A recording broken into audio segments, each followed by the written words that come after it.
पूरे देश को झकझोर देने वाले श्रद्धा हत्याकांड के आरोपी आफताब और श्रद्धा के प्रेम की कहानी इसी वसई से शुरू हुई थी और दिल्ली पुलिस की एक टीम इस वसई में तकरीबन 5 दिन से डेरा डाले हुए है और जितनी वो पूछताछ कर रही है, आफताब के उतने ही अलग अलग चेहरे और घिनौने चेहरे सामने आ रहे हैं। पहले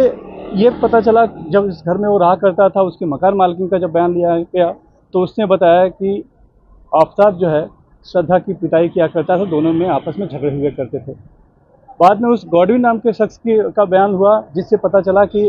नवंबर 2020 में आफताब ने श्रद्धा की बहुत बुरी तरह से पिटाई की थी।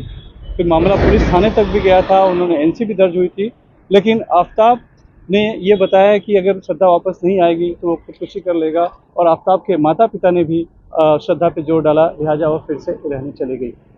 ये भी पता चला कि बाद में 2020 में ही उसे वसई के ही ओजोन मल्टी स्पेशलिटी अस्पताल में भर्ती कराया गया था 3 दिसंबर से 6 दिसंबर तक, क्योंकि उसके शरीर में बहुत दर्द था, वो ठीक से उठ नहीं पा रही थी, बैठ नहीं पा रही थी, चल नहीं पा रही थी। यानी कि जो आफताब का जो एक विकृत रूप है, जो कि वो सामने कहीं ना कहीं उभर कर सामने आया था। अब जो नई जानकारी आ रही है कि आफताब ने जून महीने में ही अपना जो सामान है, खास करके वसई के घर का सामान दिल्ली मंगाया था,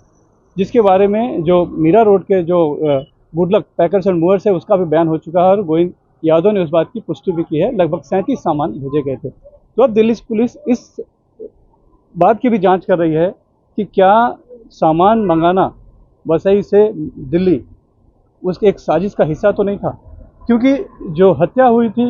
वो 18 मई को यानी कि मई महीने में कर दी गई थी और सामान जून महीने में बनाया गया। आफताब को पता था कि आज नहीं कल श्रद्धा के बारे में उससे पूछा जाएगा और उसका तब शुरू से यही कहना है कि श्रद्धा अपने आप झगड़ा हुआ और घर छोड़कर चली गई, लेकिन उसके लिए कुछ ना कुछ सबूत दिखाना होगा उसे।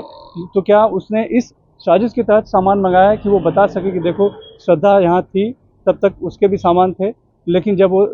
छोड़कर चली गई तब वो कुछ अपने सामान भी लेके चलेगी जो घरेलू सामान थे, लिहाजा मुझे वसई से अपने घर से कुछ सामान मंगाने पड़े। तो क्या उसकी ये भी पूरी सोची समझी साजिश का हिस्सा थी? ये भी पुलिस जांच कर रही है इस पूरे मामले की। यानी जितने भी जांच आगे बढ़ती चली जा रही है दिल्ली पुलिस की वसई में, नए नए एंगल, नई नई जानकारियां उभर कर सामने आ रही है। और सबसे बड़ी बात है कि जो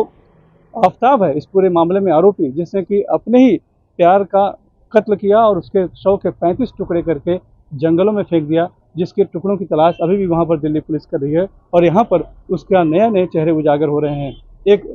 पूनम करके एक समाज सेविका है वसई की, उनके पास भी श्रद्धा एक बार मदद के लिए गई थी गॉडविन के साथ और पता चला है कि उनका ऐसा बयान आया है कि श्रद्धा नॉनवेज नहीं खाती थी, इसके लिए भी आफताब उसकी पिटाई किया करता था। यानी कि आफताब का घिनौना चेहरा, घिनौना रूप, अलग अलग रूप में यहाँ पर वसई में जैसे जैसे जांच आगे बढ़ रही है वैसे वैसे आता जा रहा है।